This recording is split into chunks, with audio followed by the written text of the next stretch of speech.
Y estaba anotando acá qué es lo que vamos a tener en cuenta con estos diodos.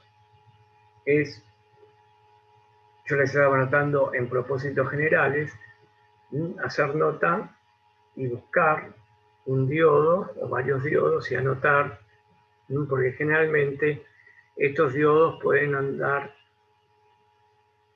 en valores, no sé si de 35, pero de 30, entre 30, 25, 30 microsegundos, entre 25 y 30 microsegundos puede andar su tiempo de recuperación inversa.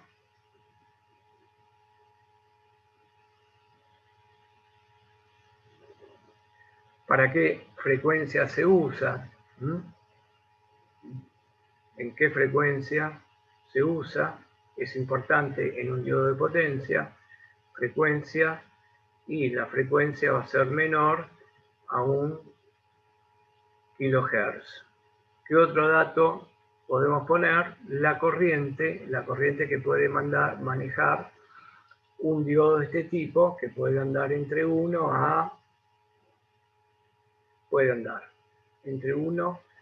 a 1000 amperes, la tensión que puede manejar.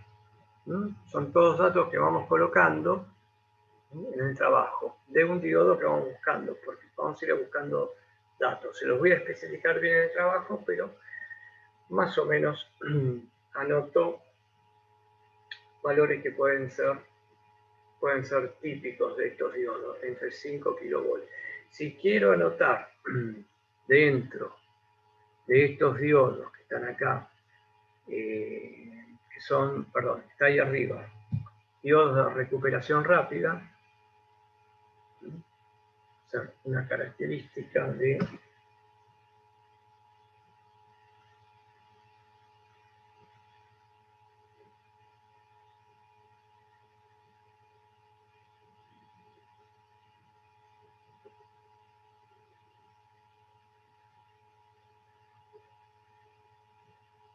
bueno, acá en estos diodos, si tengo que anotar el tiempo de recuperación inversa, estos son verdaderamente rápidos. Sus tiempos de recuperación pueden andar en 5 microsegundos. Nos podemos encontrar con tiempos de recuperación inversa de 50 nanosegundos.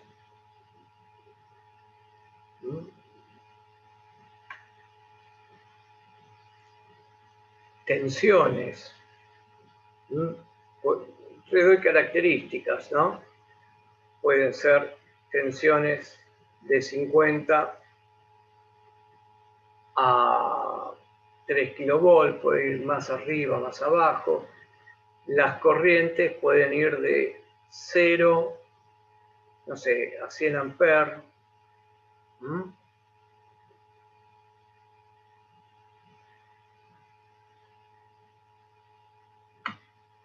Y el diodo Schottky,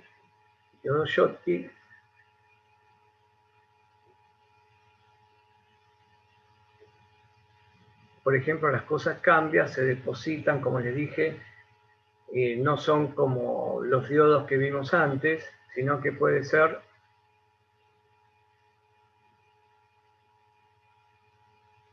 un material P con un metal. Entonces no hay recombinación, de portadores minoritarios. Todos van a ser portadores mayoritarios, porque es por la construcción que tiene. Es interesante este diodo. El símbolo del diodo Schottky es este.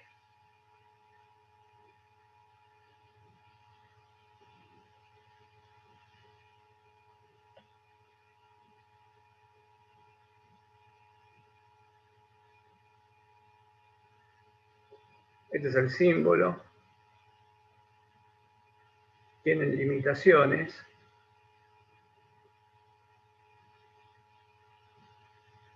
100 volt. 100 volt es el límite de tensión y la corriente iría entre 1 y 400 amperes. Son diodos muy rápidos. Diodos muy rápidos. Y los diodos que puse acá, estos, el diodo SiC,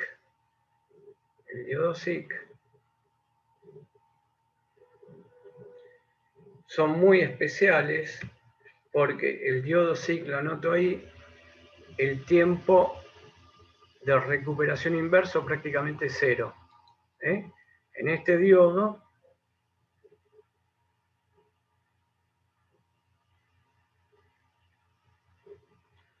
el tiempo de recuperación inversa prácticamente cero. 0 segundos.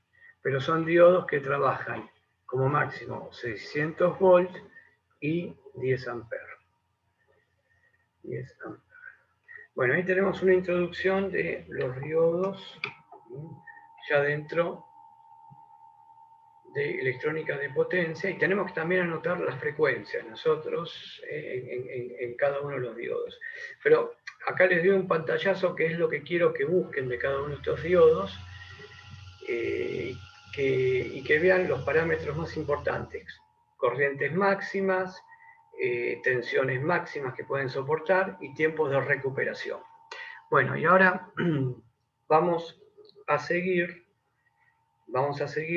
con lo que habíamos quedado cuando teníamos diodos con cargas. Vamos a ir un poquito arriba, y que fue lo que habíamos visto la clase pasada. Habíamos visto este circuito, que lo repasamos apenas empezamos la clase, las características. Esperen que ya llego. Acá. Bueno, ahora vamos a analizar ese mismo circuito, sé que va a ser lo mismo, diodo con un switch y lo cierro, pero en lugar de tener una resistencia y un capacitor, vamos a ver qué pasa cuando tengo una resistencia y una bobina. Entonces, vamos a ver diodos con cargas RL, que nos había quedado de la última clase.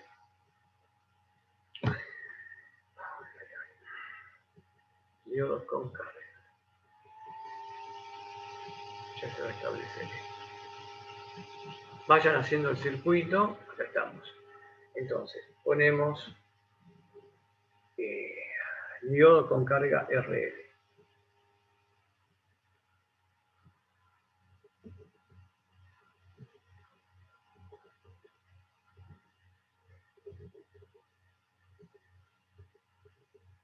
Bueno, el circuito, como les dije, es el mismo. Un interruptor. El interruptor se va a cerrar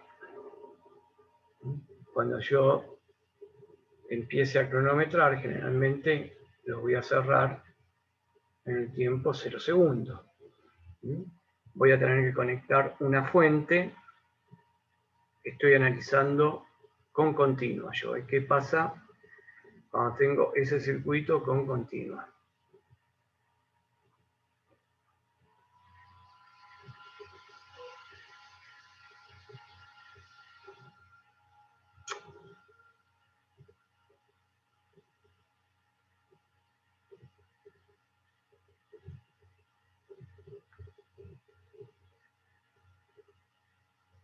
El diodo.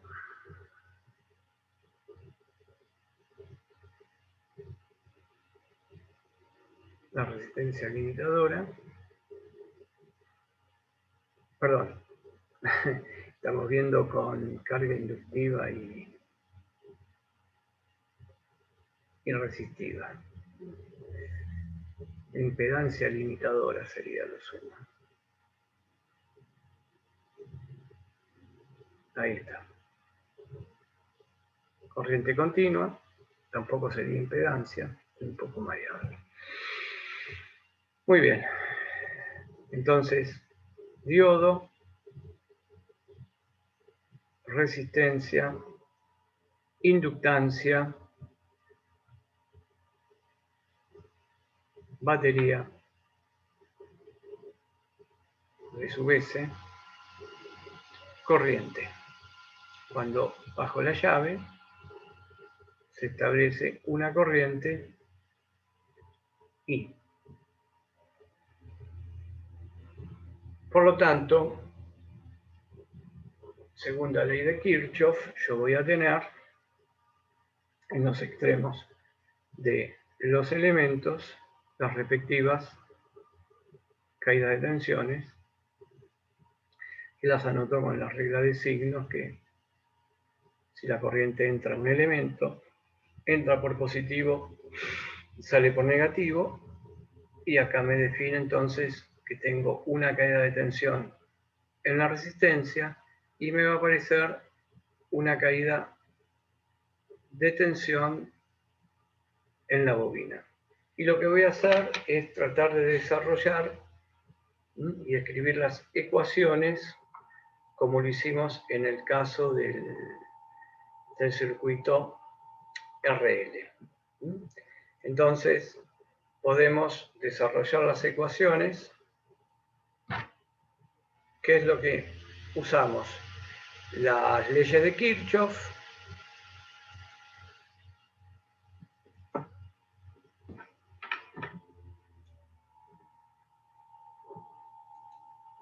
entonces anotamos BDS,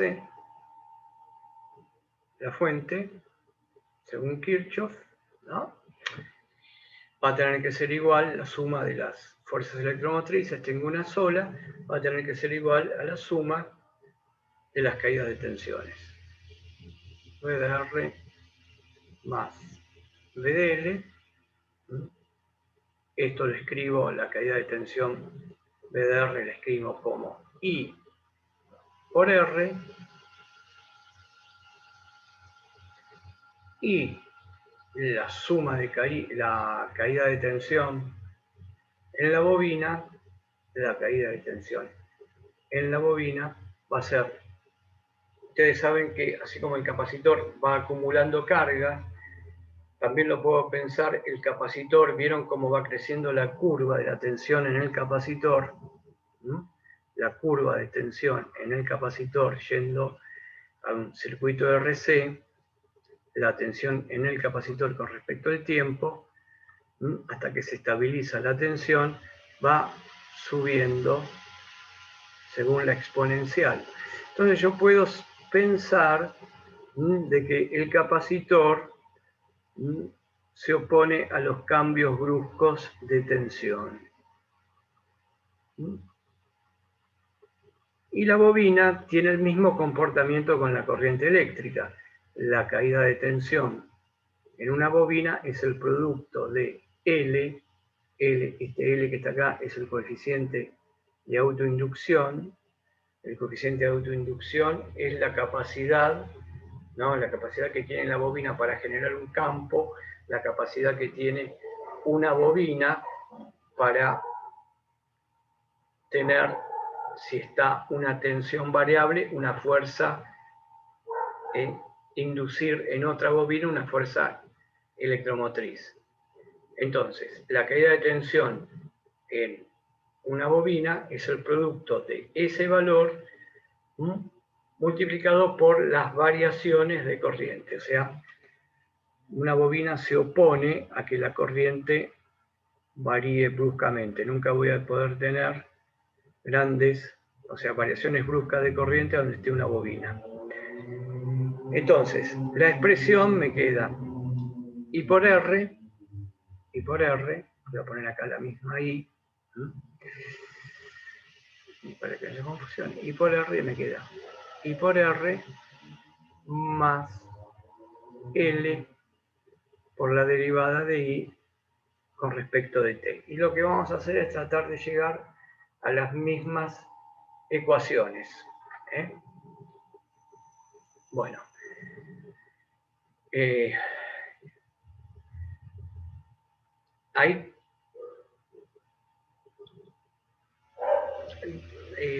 desarrollar todo eso es mucha matemática. Entonces lo que vamos a hacer es lo mismo que en el caso anterior. ¿Cómo es la corriente? ¿Cómo es la corriente?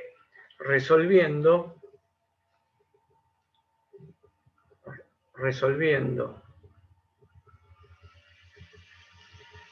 la ecuación diferencial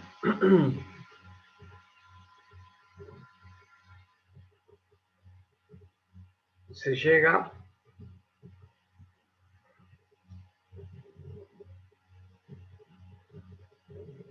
al valor de la función de la corriente.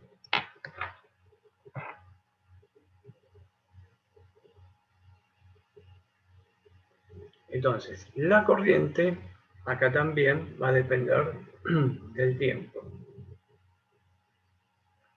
La corriente va a depender del tiempo. Y va a ser la relación, la fórmula completa va a ser la tensión de la fuente dividido la resistencia multiplicado por 1 menos E a la menos R. E siempre es la base de los logaritmos naturales por T. Esto que está acá va a ser la expresión de la corriente.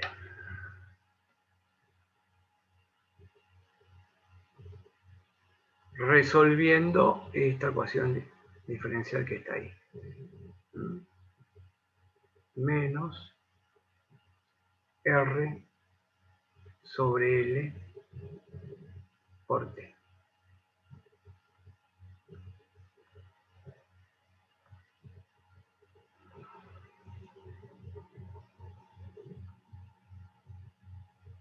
Bien, vamos a dibujar esto.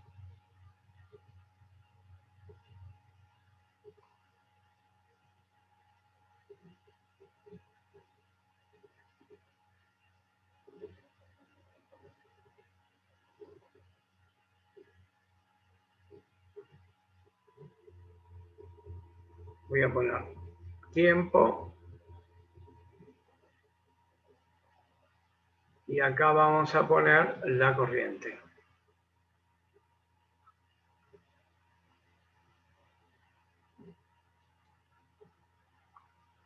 La corriente. Esperen que voy a cambiar entonces esto acá. Así tiene todo coherencia. Y esto que está acá es la corriente. Entonces, en el capacitor habíamos visto que la tensión, si ustedes recuerdan, esta expresión, esta forma de acá, de expresión, estaba en los extremos del capacitor, que la tensión en el capacitor iba aumentando, se iba cargando, según esta exponencial. El capacitor carga cargas eléctricas. El capacitor almacena energía. Y la energía que almacena el capacitor la almacena en forma de campo eléctrico. Acá la bobina también almacena energía, pero la almacena en forma de campo magnético. Entonces, si en el capacitor tengo un trabajo que consiste en acumulación de cargas, acá tengo acumulación no de tensión, sino de la corriente que va circulando en la bobina y almacena esa energía en forma de campo magnético. Por lo tanto, la corriente en la bobina va a ir aumentando hasta un valor hasta un valor que ustedes más o menos, si seguimos la misma idea del capacitor, me pueden decir hasta qué valor va a subir la corriente. La corriente va haciendo esto, ¿no? Después, asintóticamente, ¿no? Va a tratar de alcanzar un valor máximo de la corriente. ¿Cuál sería el valor que alcanzaría esta corriente creciendo de esta manera?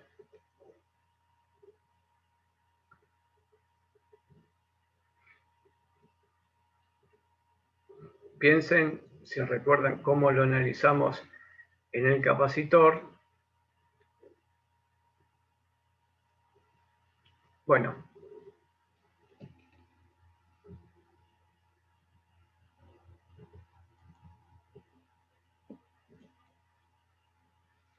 Bueno, miren, ¿qué pasa si este término acá a la menos R sobre L por T,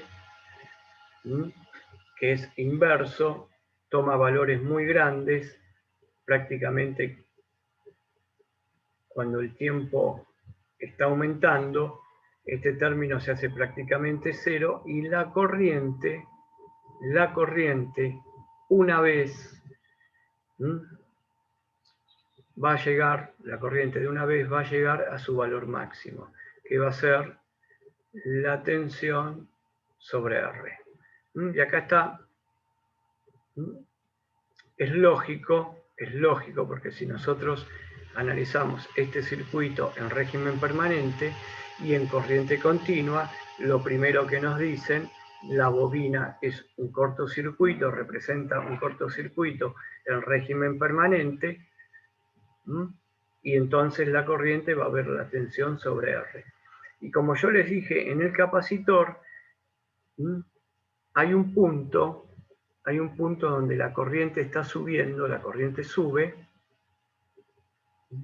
y toda esta zona que está acá es una zona que la puedo llamar transitoria, donde la corriente está creciendo. Y esto que está acá, depende de la constante de tiempo, como en el capacitor. O sea que este circuito RL también va a tener una constante de tiempo. La constante de tiempo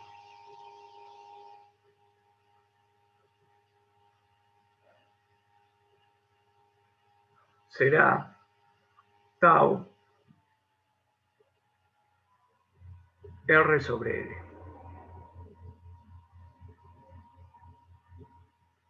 Esta es la constante de tiempo de este circuito. Y lo que yo tengo acá abajo, yo puedo decir que la corriente se estabilizó a este valor, la corriente se estabilizó a este valor, después que el tiempo aproximadamente igual haya llegado 6 veces el valor de la constante de tiempo. De la letra tau. Tau es esta letra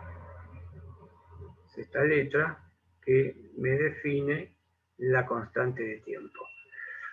O sea que acá se da todo lo inverso a lo que pasaba en el capacitor.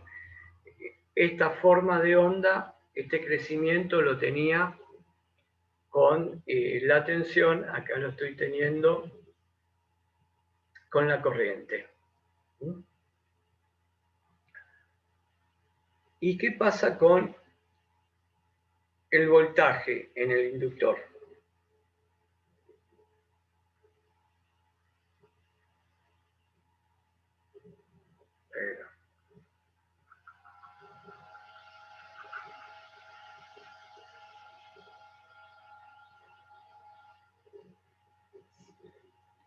Vamos a hacer ahora el gráfico de tensión en la bobina. De más está decirle que el gráfico que yo hago de la tensión en la resistencia va a acompañar al gráfico de la corriente, porque yo tengo que multiplicar esta expresión de la corriente, si yo calculo en la resistencia, a ver, si lo hacemos rápido, si calculo la caída de tensión en R,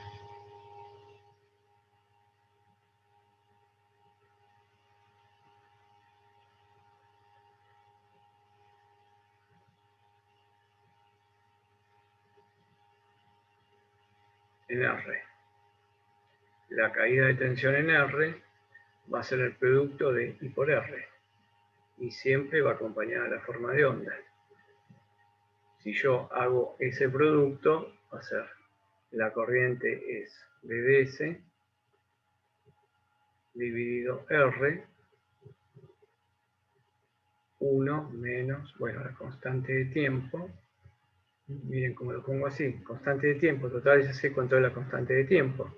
La constante de tiempo es esto, le puse la constante de tiempo por T, y todo esto va multiplicado por R, entonces estos dos términos se anulan porque son iguales, y me queda que la expresión de la caída de tensión en la resistencia es esta.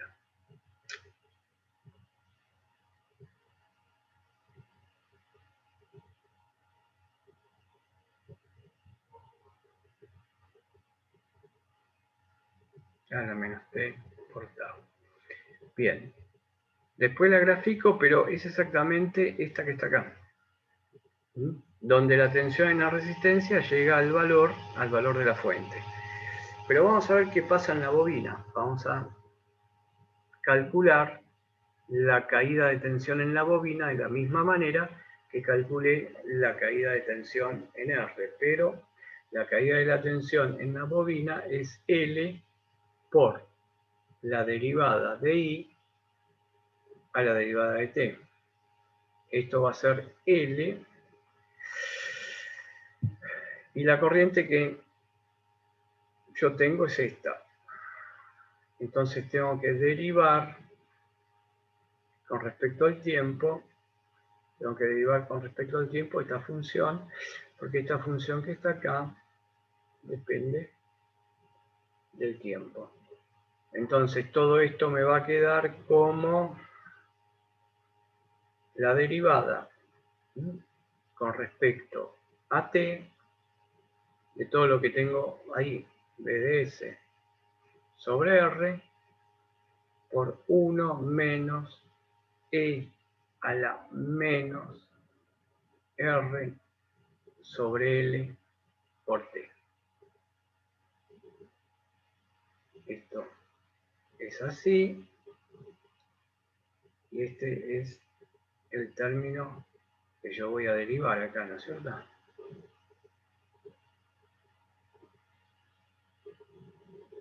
Ahí está. Bueno, si me ayudan a hacer esa derivada,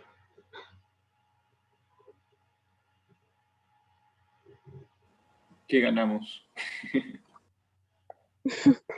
Profe, la derivada de todo lo que está dentro del paréntesis, ¿verdad?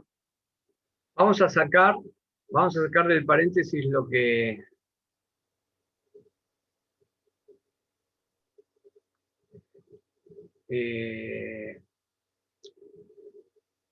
vamos a desarrollar esto acá adentro. Vamos a desarrollar lo que tenemos ahí. L por la derivada con respecto a T de BDS sobre R menos BDS sobre R, hice el desarrollo del paréntesis porque nos va a ayudar, porque esto era algo de la derivada del primero, no sé si se acuerdan, de matemáticas, que hacíamos algo de eso, la derivada del primero por el segundo sin derivar, ¿se acuerdan? Sí. Porque Sí, estoy jugando con respecto a T, ¿no? Entonces, vean lo que hay acá.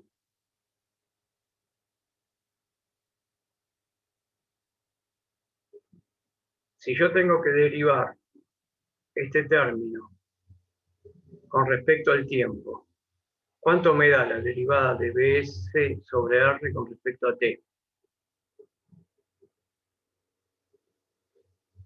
¿Este término depende del tiempo?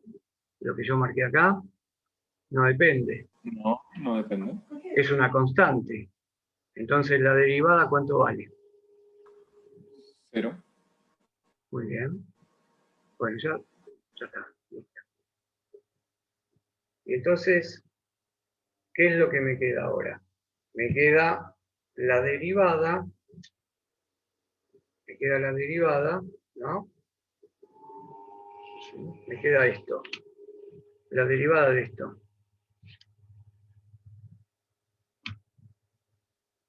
Y esa, entonces, ¿cómo quedaría acá esto? Esta derivada. Esta me dio 0, entonces acá me quedaría v de s sobre r. Yo lo que tengo que derivar, lo que tengo ahora que derivar, es esto que tengo acá.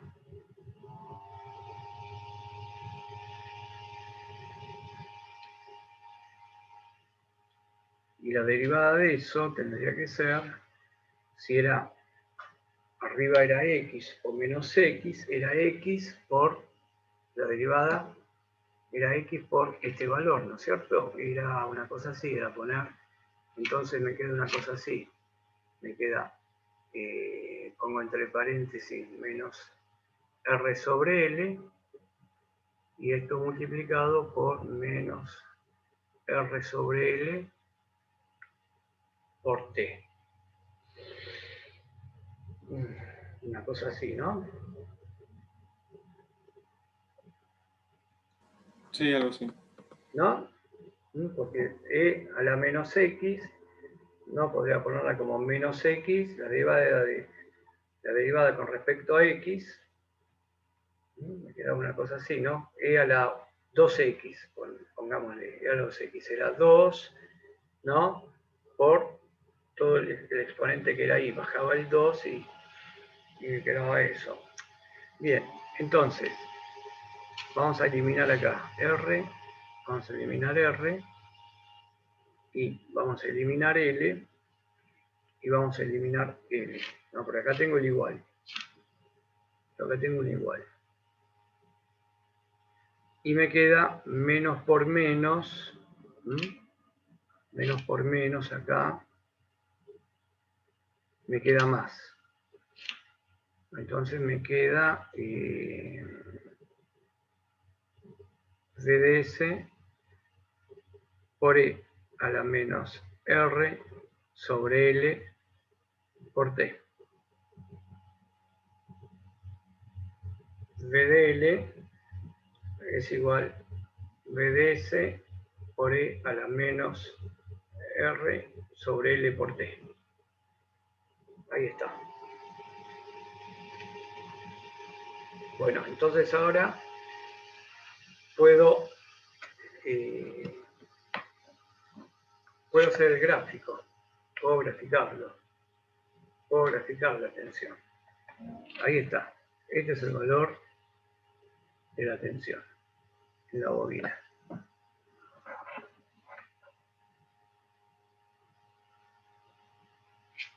Si hago el gráfico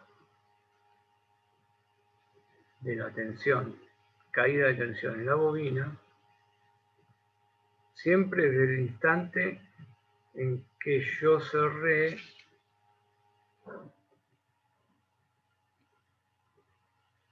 siempre el instante en que yo cerré, este es el tiempo.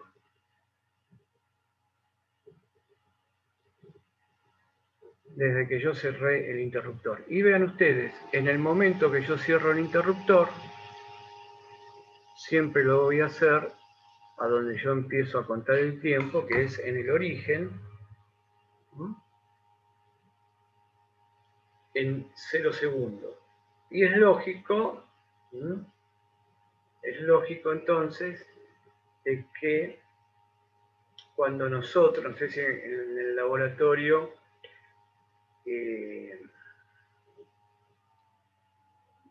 tenían un inductor y ese inductor accionaba la llave, después abrían, en el momento que accionaba la llave, abrían la llave en ese momento y se producía un arco. Era porque toda la tensión estaba aplicada en el inductor. En el tiempo t igual 0, toda la tensión de la fuente del circuito está, esta sería en t igual 0, la tensión en el inductor. Si t es igual a 0, e a la 0 es 1, y la tensión del inductor va a ser igual a la tensión de la fuente. Pero ¿qué pasa a medida que transcurre el tiempo? A medida que transcurre el tiempo, lo que va haciendo la corriente es disminuyendo. En el inductor, la corriente en el inductor, perdón, la tensión en el inductor, V de L, P de S por E a la menos R sobre L por T. Disminuye hasta valer 0. Y nosotros acá habíamos visto que en la resistencia eléctrica, en T igual 0, la caída del inductor vale 0 voltios, porque el exponente vale 1, pero me queda 1 menos 1, 0, y la tensión vale 0. Si yo quiero dibujar acá, ¿dónde está? La caída de tensión, vean, si yo quiero superponer acá el gráfico de la caída de tensión en la resistencia, la caída de tensión en la resistencia, esto que está acá lo pongo que es VDL. La caída de tensión en la resistencia es así.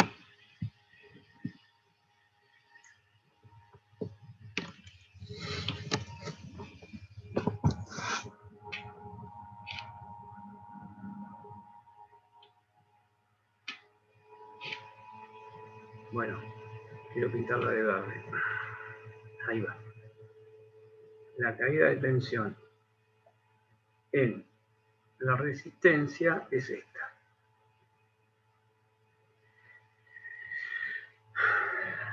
Bueno, evidentemente hay un tiempo en que las dos tensiones son iguales. Bueno, chicos, hoy cerramos acá, continuamos el viernes que viene y les voy a pasar al Classroom la clase anterior y esta, y el nuevo trabajo sobre diodos de potencia, tiempo de recuperación y esa pequeña monografía de diodos. Así que por hoy terminamos y nos vemos la semana que viene y les agradezco a todos haber presenciado la clase, haber estado